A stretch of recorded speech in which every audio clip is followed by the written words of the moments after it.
Ladies and gentlemen, welcome back to another episode of Guess the WN8, where we've got a K91. This is a series where I get sent replays by my viewers and then I have to guess their stats based on nothing but their gameplay.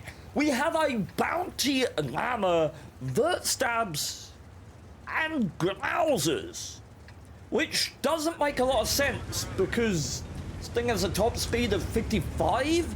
From what I know, grousers is only going to make a difference on soft terrain, which is becoming increasingly rare these days because horsepower per ton of about 19, I think this thing will certainly get up to and do its top speed on both hard and medium terrain. So grousers for me doesn't make a lot of sense. Should consider using something to support the gun further or the view range or something of the sort.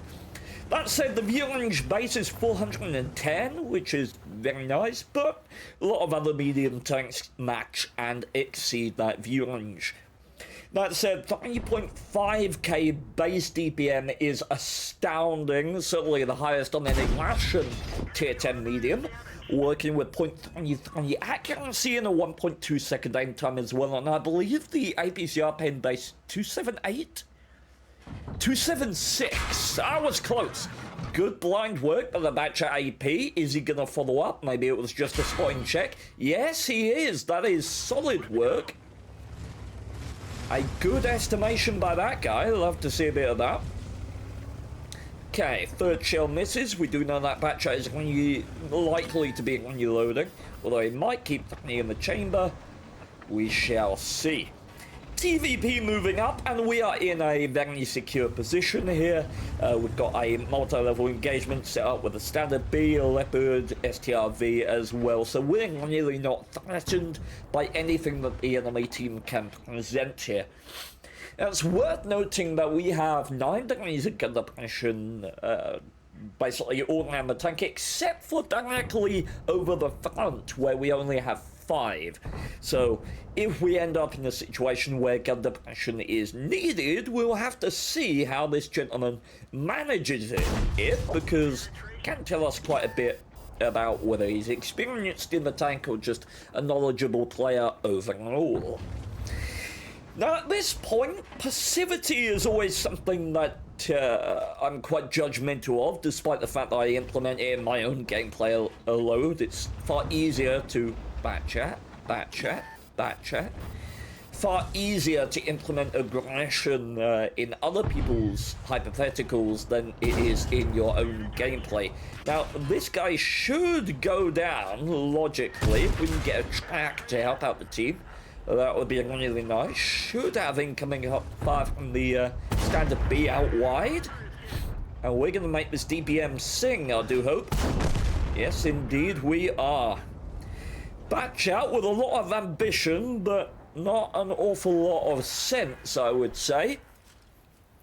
That is the benefit of us being in the secure position that we identified earlier. Standard B is doing some really nice work there, turning this from a single stage engagement into a multi-level engagement. We talk about multi-level engagements a lot and how they are far stronger. You punish the enemy for land that they're attempting to take, whilst sacrificing the least amount of hit points. So we got a Leopard moving up towards us. We got a look at what the enemy team has in terms of defensive work. DBV has got a kill. Nothing's died out on the field. Where has something died? Where's the dead thing? Dead thing is there. So we know that we lost a Conqueror as well. Don't know exactly where that was, likely over here. But we do know that this DBV with a kill is likely either on the hill here or maybe could be out on the field with a really weird shot into the can opener up there. I'm not entirely sure. Doesn't tell us a huge amount. Certainly need to still be nervous if we intend to push this flank. But with the Leo up, there's certainly merit to aggression on that TVP if we were led into it by the Leopard. Now, let's... That leopard is bold. What the heck? He's just offering himself on a silver platter to the TVP. Holy heck. Okay, now what is this? That... Okay, we're gonna find out where the DBV is. DBV is on the hill. Okay, B... Oh, although that Leo died very quickly, I'm assuming that was just TVP. Didn't remove the stun before taking that shot. Fat finger mode. Okay, pressure this. The guys are reloading. DPM. Over pressure. We know that DBV wasn't shooting at you earlier. Lovely. Okay. Right. So let's not give the DBV time to work, shall we? Let's pressure. Char's unloaded. We know the Char fired at least one at the Leo. At least one. Let's go. Let's go. Okay. Goes down to the DBV. That's fine. Now let's work E1. Come on. Take that wide position. You got crossfire to put in. Lovely stuff. Okay, so we want to stick around sort of 445 meters range. DBV has when you're located. We do have an opening. See, I would have prioritized the DBV there. And why is that? Well, you want to prioritize the vehicles that are most likely to be damaging if the game state furthers. DBV is inherently more valuable than the BZ-68, I would say, especially on this map, just by tier and by versatility. The DBV is also further away, meaning he is more liable to get out of the combat, out of a bad engage, and relocate and be damaging later, whereas that BZ has more difficulty escaping. If he goes up, he gets a cross shot from a DBV. If he goes down, he gets killed by you. So damage is more important into tanks that are in more secure positions. General rule when it comes to prioritizing fire or choosing where to put your shots. Right. Maybe use some bush. We can be... Look, we're not going to be outspotted by our BZ. We can be very aggressive here. This is the point where the passivity is going to make me judge. It's going to bring out that judgmental side of me. Come on, we gotta go, we gotta go. We got 1,000 hit points. We gotta get our DBM in the game. That spot is curious, but we gotta keep going. We cannot afford to wait around wondering. Let's go, go, go, go, go. Okay. That's lovely. 0.3 accuracy working. Char should probably fall back down here, lead that DBV into you. I've made dumbass shots like that before. Unfortunate. Char does get him though. Good job by him. Okay. Let's persevere. We got the batch out wide. Really not a priority. If you spend time going for him actively at this point, I reckon it's a bad play. You might kill him by a byproduct of relocating out round to the side here. Poking here is really poor. There's a tree there you can knock over, get the full clean poke on this without being spotted. Okay, I like this play more than I do the poke on the other side. Okay, let's not focus on the arty. Come on. We can still slip this game away and we're running after the arty. On Siegfried Line, we're running after the shittest arty in the game. High ground above the 114, my man! High ground, where are we? Oh, you make me sad. Reverse a little bit. Okay, a little bit of awareness there. So the logic here is that if you fire from over here, this bush isn't between you and the Batchat. But if he reversed and fired through the bush, which he attempted to, which is good to see, then you maintain the concealment provided by that bush when you fire. So it's a good effort. Didn't pay off, but indicative of someone who's at least aware of the spotting mechanics. It's feeling like sort of 51. somewhere around there. The positioning is somewhat lackluster in this endgame here. As I say, the passivity is troubling, and now we've got this situation where that DBV, not sure if that's the one that we didn't damage earlier, but we've got a DBV in a troublesome scenario YOLOing out here. I don't understand why. The can opener was coming in, we could have just waited on this angle. We're sat right out in the open, essentially, waiting for DBV on this angle. I'm not even going back towards the cannon. Yeah, it might be sort of 49, you know. Okay. Oh, yeah. So, in situations like that, you partially applaud the aggression because taking guns out of the game is admirable, but in that circumstance, the can opener was coming up, so you can just pressure a tank like that from two angles very, very easily. Now, what we want to see, I talk about this in a lot of my Guess the WN8 videos, but end game play, a lot of people find it very, very difficult to play their end games well. And one of the simplest ways of playing better end games is to use the logic: if you have 2 tanks, make a line; if you have 3 tanks, make a triangle; if you have 4 tanks, make a square. Right? And that refers to what it looks like on the map. If you have 2 tanks, you make a position where this can support this, right? And that can support that. You are mutually supportive of each other. If you have 3 tanks, then you do it like this. This supports this, supports this, supports this. If you have 4 tanks, this supports this, supports this, supports this. It's basic logic, but it can really help you to simplify those endgames into just a very basic concept, which will help you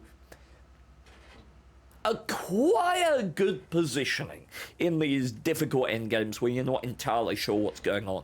So, I partially like this because it's high ground. It's secure position on the high ground, but we're also isolating from the can opener. We don't have active cover onto him right now. So, maybe I'd like to see a relocation to here, right? Bit more liable to get a view on that can opener. Or we could consider pulling the can opener, saying to the can opener, hey, I'm going to go field, come to a position to cover me. Right. But a healthy DBV is a dangerous opponent at this stage of the game, to be sure. And the thing is, if the DBV is on full health, he has absolutely zero reason not to YOLO town. Because in this endgame situation, from the point of view of the DBV, you want to isolate, you want to dictate.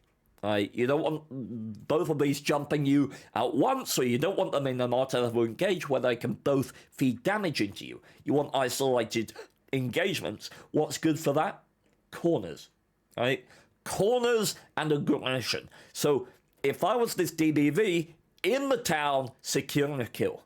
I secure 1 kill, take minimal damage, and it's basically the game's won. So that's why I'm sort of disliking this position. That's why I emphasize make a line. Because the correct play for the DBV right now is to isolate a fight and take it aggressively. And that happens in 10 seconds. You can't respond to that from here. You can't, if the DBV appears on the can opener right now, you can't engage before he's at least half when you're loaded already. So I think it's a poor play to be isolated from your last remaining ally right now. It's not the worst endgame play I've seen, it's just poor optimization. Can opener is doing the right thing though. Now we've got a line. Do you see how this engagement is stronger now? Because he cannot engage one of you without also engaging the other. Look at that, 5 degrees of gun depression. DBV bounces the shot. Got time for one more, then you're gonna fall back. Wonderful. Dips towards the can opener, which is interesting. It's good logic. Personally, I would have dipped over this way.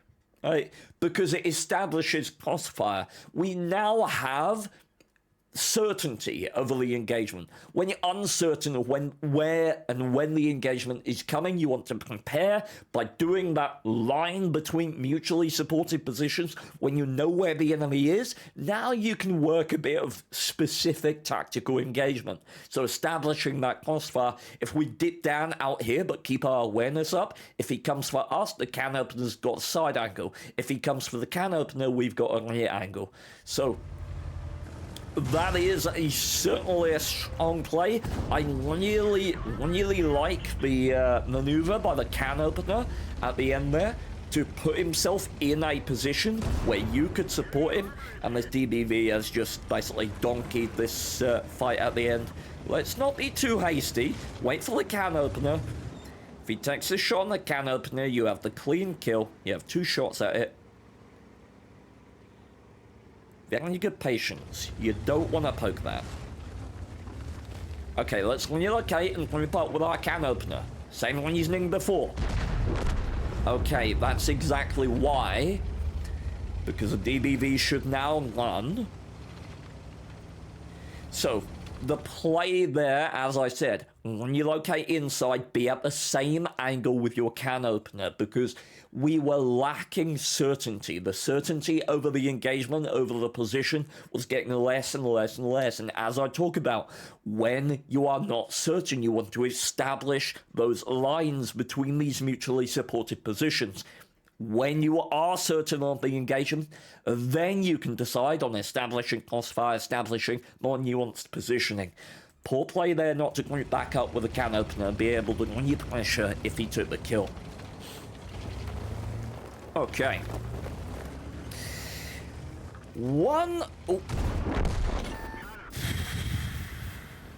Okay. Interesting. A good game, a good result for sure.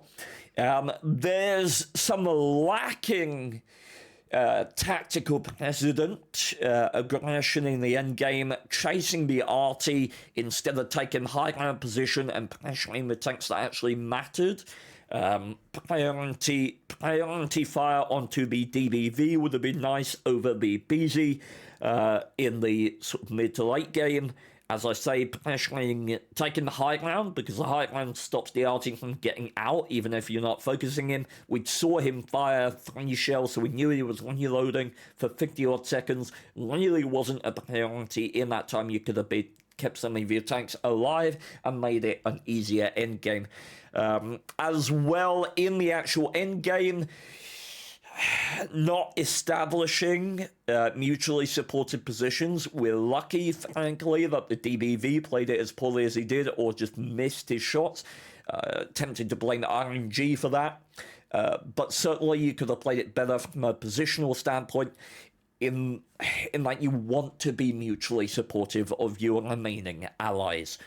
So, I am thinking it's probably around 49. 49-50 is what it feels like. It's a good game for sure.